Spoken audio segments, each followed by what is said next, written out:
Turns out that James Lipton was a P-I-M-P, okay? He was a pimp back in the day, soon after World War II, and he did his pimping in France, to be specific. That's awesome. So he had this interview. He's 86 years old, by the way. He had an interview with Parade.com, and he was talking about what his career was like prior to being the host of Inside the Actors Studio. And he said, look, I was living in France, and I was in a tough financial situation, and I decided, you know what, maybe I should be a pimp.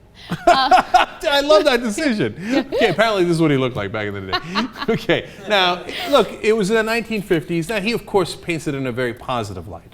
He says, look, women needed money. It wasn't, of course, in a economic situation like we have now. Yes. Let me actually read his quote, so you know we're not putting words in his mouth. He says, Paris was different then, still poor. Men couldn't get jobs, and in the male chauvinist Paris of that time, the women couldn't get work at all. It was perfectly respectable for them to go le milieu.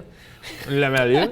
Okay. By the way, I asked Michael Shore how to pronounce that, and that's how he pronounced it, and I did my best. Sorry. Okay, I see. Milieu. Yeah, well, I like that justification. No, back then, whore was awesome.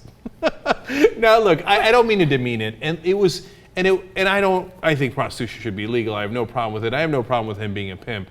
It's kind of cool, it's badass to be honest. Now, look, he didn't necessarily use his pimp hand. If he had, that's if he's to be believed, right? Yeah. And he said he almost talked about it like he got seduced into. Yes, so let me read you what he said about that. He said, one of the prostitutes and I became great friends. When I ran out of money, I said, I have to go home. She said, no, you don't. I'll arrange for you. So she arranged for me to do it. I had to be okayed by the underworld. Otherwise, they would have found me floating in the Seine. So that's also kind of fascinating. Like, he had to go kiss some mobster's ring to be able to be the PIMP in Paris. So, I mean, it turns out, he was pimping. Literally, he was a badass character back in the day. So the point that I want to make is, I like that Paris was very, very progressive when it came to prostitutes and how prostitutes were perceived. Because I think that in today's society, especially in the United States, if you are a female prostitute, if you're a male prostitute, if you're a prostitute in general, people are going to look down on you. They're probably going to prevent you from getting a job later on if you want to get out of that kind of work.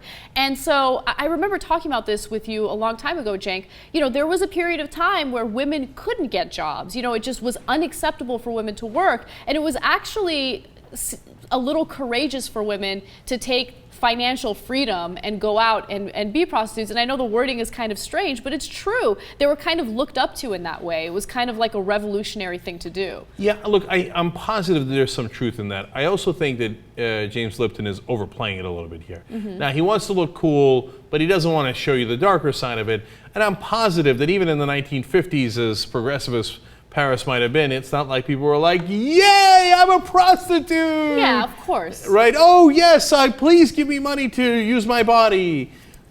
I would imagine the great majority of those women felt that they had no economic choice but to do that.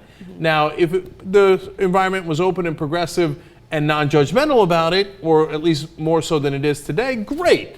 I don't want people to be judgmental about it. But I'm sure it wasn't all roses after World War II in ravaged Europe for women who had to become prostitutes. So let's keep it real. Yeah, absolutely.